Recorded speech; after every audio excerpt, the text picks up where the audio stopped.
کہ علماء اہل حدیث جو ہیں ان کے کچھ خصوصیات آپ لاکھ اختلاف کریں، آپ کر سکتے ہیں، کرنے کا حق بھی رکھتے ہیں، لیکن چند چیزیں ایسی ہیں کہ جو علماء اہل حدیث ہیں انہوں نے یہاں پر کی انقلابی صورتحال پیدا کی بر صغیر کے ماحول کے اندر۔ نمبر ایک اس کے اندر یہ ہے کہ ہمارے یہاں عوامی سطح کے اوپر جتنی بدعات کا اور شرک کے حوالے سے جو ایک ماحول تھا، اس کے اوپر بند باندھنے کے لیے جتنی کاوش ان لوگوں نے کی، اللہ تعالیٰ اس کا اجر انہیں عطا فرمائے۔ کوئی شک نہیں کہ اگر علماء اہل حدیث یا ان کی محنتیں، ان کی کاوشیں نہ ہوتیں تو یہ سلسلہ جتنا مزید بگڑ چکا ہوتا، یہ قابو میں نہ ہے۔ تو یہ کریڈٹ دینا چاہیے کہ ان کے ذریعے سے اور ان کی بھرپور محنت کے ذریعے سے یہ بدعتیں ہیں یا شرکی افعال ہے جو ہمارے یہاں، اس کی روک تھام میں بڑا فائدہ ہوا ہے۔ دوسری چیز علماء اہل حدیث کے حوالے سے میں ذکر کر دوں کہ ایک جسے کہتے ہیں نا تقلیدی ذہن کا خاتمہ، یہ ان کے لیے اللہ تعالیٰ ثواب دے، مستحق کرے، اس میں کوئی شک نہیں کہ ہمارے یہاں جس انداز کے اندر بر صغیر کے ماحول میں تقلید کا عنصر بیٹھا ہوا تھا اس کو توڑا۔ ہمارے یہاں بدگمانی بھی لوگ اکثر کرتے ہیں نا کہ بھائی وہ یار یہ شاید ابو حنیفہ کو نہیں مانتے، ایسی بات نہیں، سب کی عزت اور احترام کرتے ہیں۔ آپ کبھی بیٹھے بات کریں، ملاقات کریں، کتابیں پڑھیں، ایسا نہیں ہے کہ وہ علماء کی عزت نہیں کرتے یا مجتہدین کرام کی قدر نہیں کرتے۔ ایک پیٹرن ہے وہ جس کو فالو کرتے ہیں کہ اگر کسی کی بات، چاہے وہ مجتہد ہے، چاہے وہ محقق ہے، امام ابو حنیفہ ہے، امام شافعی ہے، امام مالک حنبل ہے،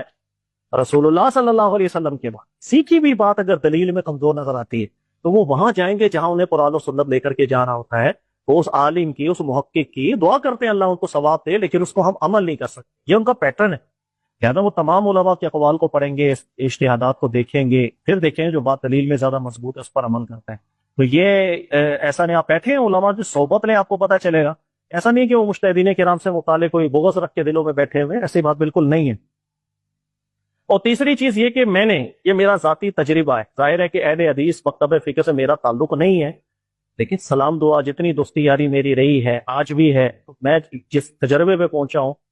توبہ کرنے کے اندر یا ان کو پتا چل جائے کہ ان کا موقف غلط ہے یا دلیل کا اور مضبوط ہے، سب سے زیادہ جلدی سے رجوع کرنے والی طبیعت میں نے انہوں میں دیکھی۔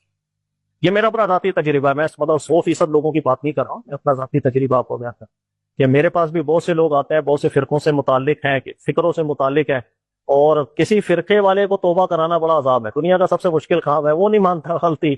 وہ مجال ہے اس کے لیے کہنا کہ آپ غلط ہے،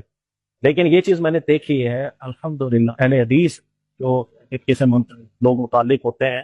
ان میں بہت بڑی تعداد ایسی ہے کہ آپ ان کے سامنے جب دلائل رکھتے ہیں اور وزن محسوس کریں تو وہ مانتے ہیں، کہتے ہیں ٹھیک بات آپ یا وزن۔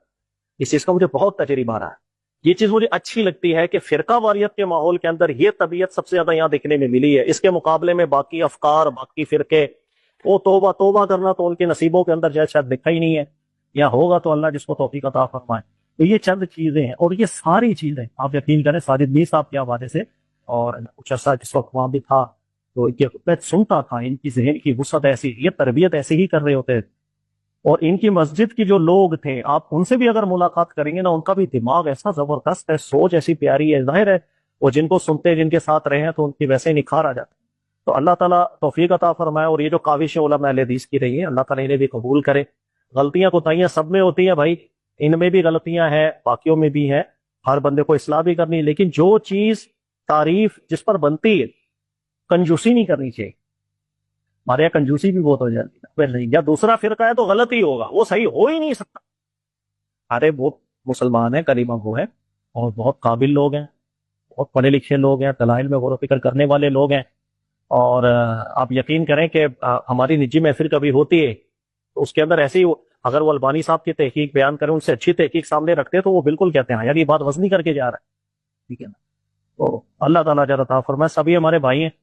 اور خطائیں بھی ہوتی ہیں، اللہ تعالیٰ اسے بھی درگزر کرے، دل کو وسیع رکھنا چاہیے۔